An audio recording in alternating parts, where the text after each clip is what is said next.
Oke, selanjutnya kita akan membahas submateri dari domain gitu ya. Jadi, domain merupakan daerah asal dari variabel bebas yang membuat daerah hasil dari variabel tak bebas menjadi terdefinisi. Jadi ya, sederhananya gitu ya, domain ini adalah daerah asal. Nah, dari mana daerah asal ini? Dari variabel bebas. Nah, gitu ya. Nah, untuk syarat yang dapat membuat fungsi ini menjadi terdefinisi, kita bisa lihat.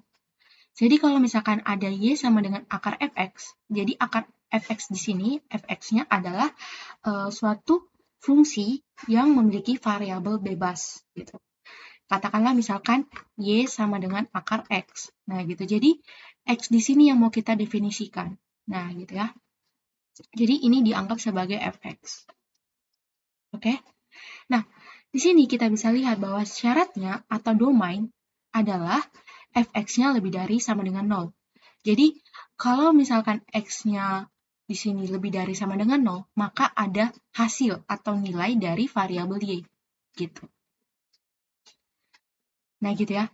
Jadi, kalau misalkan akar gitu ya, kan hasil akar itu positif kan? Nah, maka nilai yang bisa masuk dalam akar itu pasti selalu positif. Nah, gitu. Atau bisa juga sama dengan 0 gitu kan. Karena akar 0 berarti 0 gitu kan. Nah, makanya dia dimulai dari 0 sampai seterusnya gitu. Atau kita bisa definisikan seperti ini juga. Dari 0 sampai tak hingga. Nah, gitu ya. Nah, untuk selanjutnya, Y sama dengan fx per gx. Syaratnya gx tidak sama dengan 0. Nah, ingat lagi, kalau misalkan pecahan gitu ya. Misalkan 1 per 0 deh. Nah, ini kan tidak terdefinisi ya. Tidak terdefinisi gitu. Nah, jadinya ya penyebut di sini nggak boleh sama dengan 0 gitu. Jadinya gx tidak sama dengan 0. Lalu y sama dengan fx per akar gx. Syaratnya gx lebih dari sama gx lebih dari 0. Nah, kenapa seperti ini gitu ya? Kenapa nggak sama dengan gitu ya? Kan ini akar gitu kan.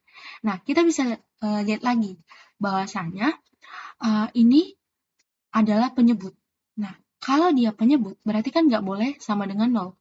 Makanya ini nanti bakal hilang nih yang tanda sama dengan. Makanya gx-nya lebih dari 0. Gitu. Nah, terus y sama dengan fx log gx. Nah, syaratnya fx-nya lebih dari 0, gx-nya lebih dari 0, dan fx-nya tidak sama dengan 1.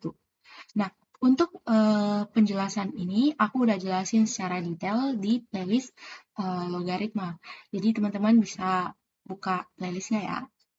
Gitu. Nah, itu untuk penjelasan dari submateri domain.